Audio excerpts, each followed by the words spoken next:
नमस्कार, रूबरू देख रहे हैं आप और मैं हूं आपके साथ शिवानी रतूल। उत्तर प्रदेश में कभी गुंडागर्दी और डकैती की घटनाएं आम चर्चा का विषय हुआ करती थी। लोग डर के साए में जीते थे और अपराधियों के हौसले बुलंद नजर आते थे। लेकिन अब तस्वीर बदलती दिख रही। सड़कों पर कानून का राज मजबूत हुआ है और अपराधियों के मन में डर साफ दिखाई दे रहा है। लगातार हो रहे एनकाउंटर और ऑपरेशन खल्लास लंगड़ा जैसी सख्त मुहिमों ने साफ संदेश दे दिया कि अपराध करने वालों के लिए अब कोई ढील नहीं है।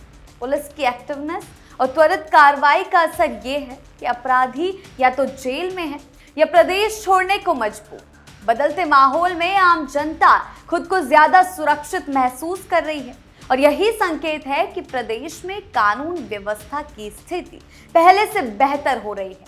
जमीन पर यह दिखाई दे रहा है कि कई जगहों पर अपराधी खुद सरेंडर कर रहे हैं। इससे यह साफ होता है कि प्रदेश में कानून व्यवस्था को बनाए रखने के लिए सरकार किसी भी ढिलाई के मूड में नहीं है और इसी का अंजाम है कि कई जगहों पर मुठभेड़ की घटनाएं सामने आती हैं। बरेली से लेकर हाथरस तक अपराधियों के लिए प्रदेश में अब कोई जगह सुरक्षित नहीं। क्या कुछ हुआ है कार्रवाई के तहत, आइए जानते हैं विस्तार से। अपराधियों पर सख्त कार्रवाई, पुलिस की सक्रियता और अभियान, योगी सरकार की नीति, प्रदेश में कई जगहों पर एक्शन। बरेली में देर रात पुलिस और बदमाशों के बीच मुठभेड़ हुई, उसने इलाके में सनसनी फैला दी।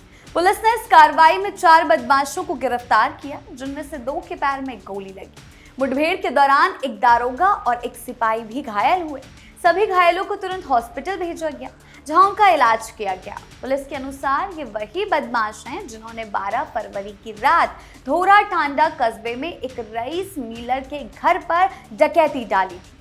इस घटना के बाद से पुलिस उनकी तलाशी में जुटी हुई है और लगातार इलाके में गश्त और चेकिंग अभियान चला रही है। थाना प्रभारी ने बताया कि पुलिस टीम गांव चेकिंग कर रही थी। इसी दौरान एक पिकअप गाड़ी संदिग्ध हालत में दिखाई दिया। वाहन की नंबर प्लेट कपड़े से ढकी हुई थी, जिससे पुलिस को शक हुआ। जब पुलिस ने वाहन रोकने का इशारा किया तो चालक ने गाड़ी तेजी से भगाने की कोशिश की।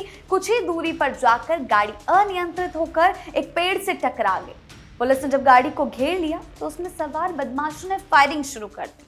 अचानक हुई गोलीबारी से दारोगा रुक्मेश सिंह और सिपाही संजय सागर घायल हो गए। इसके बाद पुलिस ने भी जवाबी कार्रवाई की, जिसमें 2 बदमाशों के पैर में गोली लगी और वो घायल हो गए और बाकी के 2 बदमाशों को पुलिस ने मौके से दबोच लिया। पूछताछ में पता चला कि गिरफ्तार बदमाशों ने 12 फरवरी को धौरा टांडा में रईस मिलर रेहान के घर डकैती डाली थी। डकैती के बाद भागते समय एक बदमाश छत से कूद गया, जिससे उसके दोनों पैर टूट गए और स्थानीय लोगों ने उसे मौके पर पकड़ लिया। अब पुलिस ने उससे बाकी साथियों को भी गिरफ्तार कर लिया है। घायल बदमाश अकरम और आसिफ पहले भी आपराधिक घटनाओं में शामिल रहे हैं। जानकारी मिली है कि वो हरदोई जिले के शाहबाद थाना में डकैती की वारदात को अंजाम दे चुके हैं। पुलिस अब इनके आपराधिक इतिहास की जांच कर रही है और अन्य मामलों में भी इनकी संलिप्तता खंगाली जा रही है। इस मुठभेड़ के बाद इलाके में सुरक्षा व्यवस्था और कड़ी कर दी गई। पुलिस का कहना है कि अपराधियों के खिलाफ सख्त कार्रवाई जारी रहेगी। गिरफ्तार बदमाशों के खिलाफ कानूनी कार्रवाई की जा रही है और उन्हें जल्द ही अदालत में पेश किया जाएगा। इसी तरह की एक और बड़ी घटना हाथरस जिले से सामने आई, जहां सेना के एक जवान की जान जाने के मामले में फरार चल रहे 25,000 रुपए के इनामी को पुलिस ने मुठभेड़ में गिरफ्तार कर लिया। ये कार्रवाई एसओजी टीम और थाना सादाबाद पुलिस की संयुक्त टीम ने की। पुलिस को सूचना मिली थी कि इनामी बदमाश इलाके में देखा गया। इसके बाद पुलिस ने घेराबंदी कर तलाशी अभियान चलाया। जानकारी के अनुसार कुछ दिन पहले सादाबाद क्षेत्र में आगरा अलीगढ़ नेशनल हाईवे के पास चंद्रा फार्म हाउस के नजदीक सेना के जवान अखिलेश की गोली मारकर जान ले ली गई थी। इस घटना से पूरे क्षेत्र में आक्रोश फैल गया। पुलिस ने इस मामले में शामिल आरोपियों पर 25,000 रुपए का इनाम घोषित किया। सुबह पुलिस को सूचना मिली कि मुख्य आरोपी हेमंत इलाके में मौजूद है। पुलिस टीम ने उसे पकड़ने की कोशिश की, लेकिन उसने पुलिस पर फायरिंग शुरू कर दी। जवाबी फायरिंग की गई, जिसमें हेमंत के पैर में गोली लगी और वो घायल हो गया। घायल अवस्था में उसे गिरफ्तार कर लिया गया, जिला अस्पताल भर्ती कराया गया। पुलिस ने उसके कब्जे से एक चोरी की मोटरसाइकिल, 315 बोर का एक तमंचा, एक जिंदा कारतूस, एक खोखा कारतूस बरामद किया। पुलिस अधिकारियों ने बताया है कि इसमें शामिल 2 अन्य बदमाशों को पहले ही हाथरस पुलिस गिरफ्तार कर चुकी है, जबकि 2 आरोपियों को हरियाणा पुलिस ने पकड़ा है। अब तक इस मामले में 4 आरोपियों को जेल भेजा जा चुका है, जबकि बाकी के फरार आरोपियों की तलाश जारी है। इन घटना ने लोगों को झकझोर कर रख दिया। पुलिस पर इस मामले को जल्द सुलझाने का दबाव था। मुठभेड़ में इनामी बदमाश की गिरफ्तारी को पुलिस की बड़ी सफलता माना जा रहा है। अधिकारियों का कहना है कि फरार आरोपियों को भी जल्द पकड़ लिया जाएगा।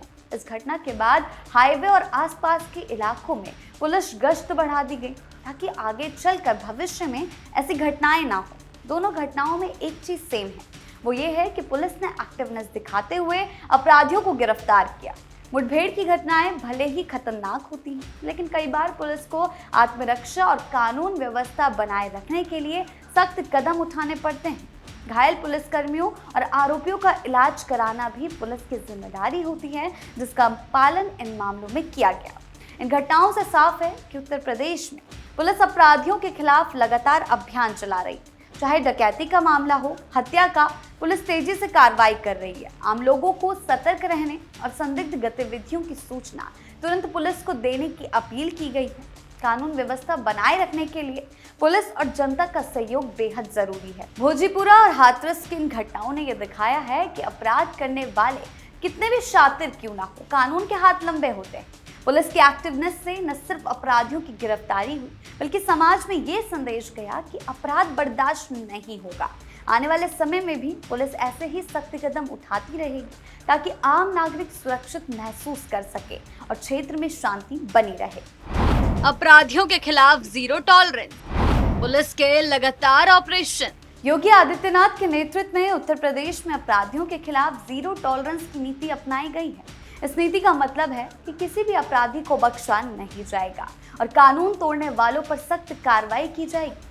पहला ऐसा समय माना जाता था जहां अपराधी खुलेआम घूमते थे, लोगों में डर का माहौल रहता था, लेकिन अब सरकार का कहना है कि कानून सब पर बराबर लागू होगा। और अगर आंकड़ों की बात की जाए तो तस्वीर अपने आप साफ हो जाती है। मार्च 2017 से लेकर 29 दिसंबर 2025 तक उत्तर प्रदेश में कुल 16,284 पुलिस ऑपरेशन हुए, एक्शन किए गए। इन कार्रवाइयों में 266 अपराधी मुठभेड़ में मारे गए, जबकि 10,990 से ज्यादा अपराधी घायल हुए। ये सिर्फ नंबर नहीं है, उस बदले हुए सिस्टम की पहचान है जिसमें अपराध के लिए अब कोई जगह नहीं बची। योगी सरकार के सत्ता में आने के बाद से पुलिस को खुली छूट और साफ दिशा मिली। योगी सरकार के सत्ता में आने के बाद से पुलिस को खुली छूट मिली और साफ दिशा मिली, और अपराधियों को साफ कहा गया, कानून तोड़ोगे तो कार्रवाई तय है। इन आंकड़ों का सबसे बड़ा असर अपराधियों के मनोबल पर पड़ा है। जो लोग कभी खुलेआम अपराध करते थे, आज वही लोग डर के साए में जी रहे थे। पहले अपराधियों को लगता था कि किसी न किसी तरह बच निकलेंगे, कभी सिफारिश, कभी दबाव, तो कभी राजनीतिक संरक्षण, लेकिन अब हालात बदल रहे हैं। पुलिस की लगातार कार्रवाइयों ने अपराधियों के नेटवर्क को तोड़ दिया है और उनमें यह डर बैठा दिया कि अगली बारी किसी की भी हो सकती है। आज उत्तर प्रदेश की छवि को बदलने का प्रयास किया जा रहा है। सरकार का दावा है अपराधी खुलेआम नहीं घूम सकते, क्योंकि उन पर लगातार निगरानी रखी जा रही है और कानूनी प्रक्रिया को तेज किया गया। इस बदलाव का मकसद प्रदेश को सुरक्षित और विकास की ओर ले जाना है, ताकि उत्तर प्रदेश को अपराधियों के राज्य के रूप में नहीं, एक मजबूत और सुरक्षित राज्य के रूप में जाना जाए। आज के समय में अपराधियों पर काबू पाने के लिए आर्टिफिशियल इंटेलिजेंस (AI) का उपयोग तेजी से बढ़ रहा है। पहले पुलिस जांच के लिए केवल तरीकों पर निर्भर करती थी, लेकिन अब आधुनिक तकनीक ने काम को और आसान और तेज बना दिया है। बड़े शहरों में लगे सीसीटीवी कैमरों की लाखों घंटे की फुटेज को AI की मदद से कुछ ही मिनटों में जांचा जा सकता है। इससे संदिग्ध लोगों की पहचान जल्द हो जाती है और पुलिस को अपराधी तक पहुंचने में कम समय लगता है। कानून व्यवस्था को मजबूत बनाने के लिए AI का उपयोग किया जा रहा है। साइबर अपराधों के क्षेत्र में भी AI बहुत तेजी से उपयोगी साबित हो रहा है। आजकल ऑनलाइन धोखाधड़ी, हैकिंग और डेटा चोरी जैसे अपराध तेजी से बढ़ रहे हैं, और इसीलिए AI आधारित सुरक्षा सिस्टम संदिग्ध गतिविधियों को तुरंत पहचान कर अपराधियों को पकड़ने में मदद कर रहे हैं। उत्तर प्रदेश में अब हालात पहले जैसे नहीं रहे। योगी आदित्यनाथ के नेतृत्व में सरकार ने जीरो टॉलरेंस की नीति अपनाकर ये साबित किया कि कानून तोड़ने वालों को बख्शा नहीं जाएगा। ऑपरेशन लंगड़ा हो या ऑपरेशन खल्लास, इन अभियानों ने अपराधियों के मन में डर पैदा किया है। पुलिस लगातार कार्रवाई कर रही है, वांछित अपराधियों को गिरफ्तार किया जा रहा है और जो कानून से भागने की कोशिश करते हैं उनके खिलाफ सख्त कदम उठाए जा रहे हैं। अब कानून का दबदबा साफ नजर आ रहा है। आज माहौल बदलता हुआ दिखाई दे रहा है। लोगों में भरोसा बढ़ा है कि अगर कोई अपराध करेगा तो उसके खिलाफ तुरंत कार्रवाई होगी और यही वजह है कि कहा जा रहा है अब उत्तर प्रदेश में अपराधियों के लिए कोई जगह नहीं बची और ये बात सरकार ने अपने कदमों से साबित कर दी है। आपकी इस बारे में क्या राय है, हमें कमेंट सेक्शन में जरूर बताएं। धन्यवाद।